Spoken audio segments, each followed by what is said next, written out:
ഞാൻ ഇതിനു മുമ്പ് ഇത്തരത്തിലുള്ള വിഷയങ്ങൾ വന്നപ്പോൾ എന്നോട് ചോദ്യം ചോദിച്ചപ്പോഴുള്ള ഉത്തരം തന്നെയാണ് ഇതിലും പറയുന്നത്.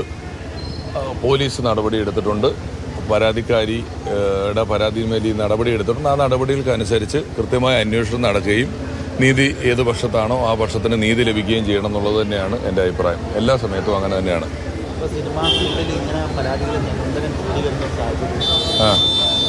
സിനിമാ ഫീൽഡിൽ നിരന്തരം വരുന്നില്ല, ഈ ഇത്തരത്തിലുള്ള പരാതികൾ നിരന്തരം കൂടി വരുന്നുണ്ട്. അത് പലപ്പോഴും ഒരു സിനിമാ ഫീൽഡിലോ രാഷ്ട്രീയ ഫീൽഡിലോ ഒക്കെ ഉള്ള ആളുകളാകുമ്പോൾ അതിന് കൂടുതൽ വാർത്താ പ്രാധാന്യം ലഭിക്കുന്നു എന്നുള്ളതാണ്. ഇതൊന്നും നടക്കാൻ പാടില്ലാത്ത കാര്യങ്ങളാണ്. എപ്പോഴും പറയുന്നത് പോലെ അത്തരത്തിലുള്ള കാര്യങ്ങൾ നടക്കുന്നു. അപ്പോൾ ചൂഷണം ചെയ്യപ്പെട്ടവർക്ക് നീതി ലഭിക്കണം. ആരുടെ ഭാഗത്താണോ നീതി അവിടെ നീതി ലഭിക്കണം എന്നുള്ളത് എനിക്ക് പറയാൻ പറ്റുള്ളൂ. പിന്നെ ഈ നമ്മൾ വിവിധ തൊഴിൽ മേഖലയിൽ ജോലി ചെയ്യുന്ന ആളുകൾ അല്ലെങ്കിൽ പൊതുജനങ്ങൾ, ഒരു നാട്ടിൽ ഒരാൾ ചെയ്തു അത് ആ നാട്ടുകാർക്ക് മുഴുവൻ, ഒരു തൊഴിൽ മേഖലയിൽ ഒരാൾ ചെയ്തു അതിനെക്കുറിച്ച് ആ തൊഴിൽ മേഖലയിലുള്ളവരെന്ന് പറഞ്ഞില്ല. ഇതെല്ലാം എപ്പോഴും പറയുന്നത് പോലെ വ്യക്തിപരമായി ഓരോ വ്യക്തികൾ ചെയ്യുന്ന കാര്യമാണ്. അതിൻ്റെ ഒരു ഉത്തരവാദിത്തമോ അതിലൊരു അഭിപ്രായം പറയേണ്ട കാര്യമോ ഒക്കെ നമ്മളെ സംബന്ധിച്ച് എത്ര കണ്ടുണ്ട് എന്ന് എനിക്കറിയില്ല. പോലീസിൽ പരാതി കിട്ടിയ ഒരു കാര്യം, പോലീസ് അതിന് വേണ്ട നടപടികൾ എടുക്കുന്നു, ഏറ്റവും ഭംഗിയായ അന്വേഷണങ്ങൾ മുന്നിലോട്ട് പോകുന്നു.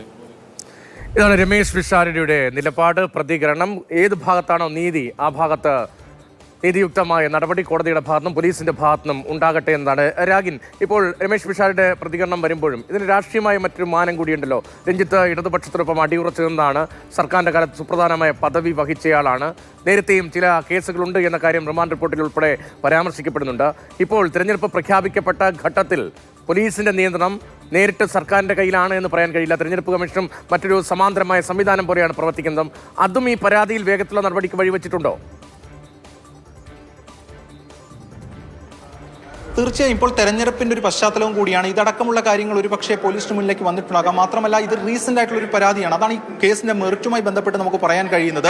സാധാരണഗതിയിൽ മുൻപ് അല്ലെങ്കിൽ ഒരുപാട് കാലപ്പഴക്കമുള്ള പരാതിയല്ല, ഈ വർഷം കഴിഞ്ഞ ജനുവരിയിൽ ഉണ്ടായിട്ടുള്ള ഒരു പരാതി. ആ പരാതി അല്ലെങ്കിൽ ആ സംഭവവുമായി ബന്ധപ്പെട്ടുകൊണ്ട് ആ യുവതി അല്ലെങ്കിൽ ആ ആക്ട്രസ് ഒരു ട്രോമയിലേക്ക് അടക്കം പോയി എന്ന് പറയുന്നു. അതിനുശേഷം വേഗത്തിൽ തന്നെ പരാതി പോലീസിന് മുന്നിലേക്ക് എത്തിയിട്ടുണ്ട്. പോലീസ് ഈ പരാതിയുടെ അടിസ്ഥാനത്തിൽ അവർ പറയുന്ന കാര്യങ്ങൾ വെച്ചുകൊണ്ടുള്ള ഒരു പ്രാഥമിക അന്വേഷണം നടത്തി. ഇപ്പോൾ ഇക്കാര്യത്തിൽ ബോധ്യമുണ്ട്. മറ്റൊന്ന്, ഈ രഞ്ജിത്തിനെതിരെ ആദ്യമായിട്ടല്ല ഇത്തരത്തിലൊരു പരാതി വരുന്നത്. ഇതിനു മുൻപ് ഹേമ കമ്മിറ്റി റിപ്പോർട്ട് പുറത്തു വന്നതിന് പിന്നാലെ ബംഗാളി നടി ഇതുമായി ബന്ധപ്പെട്ട ഒരു പരാതി ഉന്നയിച്ചിരുന്നു. സിനിമ ഡിസ്കഷന്റെ ഭാഗമായി വിളിച്ച ശേഷം മോശമായി പെരുമാറി എന്ന് പറയുന്നത് അത് വലിയ ചർച്ചയൊക്കെയായിരുന്നു.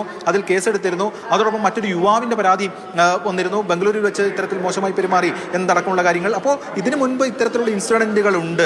അതിനുശേഷമാണ് മറ്റൊരു ഇൻസിഡന്റ് കൂടി പരാതിയായി ഈ രഞ്ജിത്തിനെതിരെ വരുന്നത്. ആ പരാതിയിൽ കഴമ്പുണ്ട് എന്ന് പ്രാഥമിക പരിശോധനയിൽ ബോധ്യമായി. തുടർന്നാണ് അറസ്റ്റ് ഉൾപ്പെടെയുള്ള കാര്യങ്ങളിലേക്ക് പോകുന്നത്.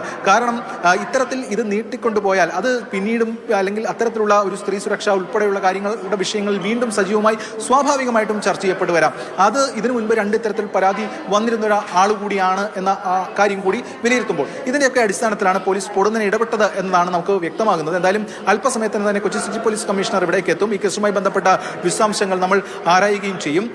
എന്തായാലും ഇതാണ് ഈ നടപടികളിലേക്ക് വേഗത്തിൽ നയിച്ചിട്ടുള്ളത് എന്നതാണ് ഇപ്പോൾ ബോധ്യമാകുന്ന കാര്യം. അതിൽ ഈ പറയുന്ന പ്രത്യേക അല്ലെങ്കിൽ തെരഞ്ഞെടുപ്പ് പശ്ചാത്തലം കൂടി നമ്മുടെ മുന്നിലുണ്ട് എന്നതാണ് അതിനോട് ചേർത്ത് വായിക്കാൻ അല്ലെങ്കിൽ ചേർത്ത് വെക്കാൻ കഴിയുന്ന ഒരു കാര്യമായിട്ടുള്ളത്. തെരഞ്ഞെടുപ്പ് കാലത്ത് പോലീസിന്റെ നിയന്ത്രണം അങ്ങനെ പരിപൂർണമായി സർക്കാരിന്റെ കയ്യിലല്ല എന്നൊരു സാഹചര്യം കൂടിയുണ്ട്. അതും നടപടിക്ക് ആക്കം കൂട്ടിയിട്ടുണ്ടാകാം, വേഗത കൂട്ടിയിട്ടുണ്ടാകാം എന്ന് വേണം പ്രതീക്ഷിക്കാൻ. മാത്രമല്ല ഹേമ കമ്മിറ്റി റിപ്പോർട്ടിൽ വളരെ ഗൗരവതരമായ പരാതികളിൽ, ആരോപണങ്ങളിൽ, മൊഴികളിൽ എന്ത് സംഭവിച്ചു എന്നത് നമ്മുടെ മുന്നിലുണ്ട്. രഞ്ജിത്തിനെതിരെ 2 പരാതികൾ നേരത്തെ വന്നിരുന്നതാണ്. അങ്ങനെ സമാനമായ പരാതികൾ സിനിമാ മേഖലയുമായി ബന്ധപ്പെട്ട് ഉൾപ്പെടെ ചർച്ച ചെയ്യപ്പെട്ടതാണ്. അക്കാര്യങ്ങളിലെ നിയമ നടപടികളൊക്കെ നീതിയുക്തമായിരുന്നോ എന്ന ചോദ്യത്തിന് അല്ല എന്ന് തന്നെ പറയേണ്ടി വരും. അതിനിടയിലാണ് ഇപ്പോൾ രഞ്ജിത്തിന്റെ അറസ്റ്റ് ഉണ്ടായിരിക്കുന്നത്.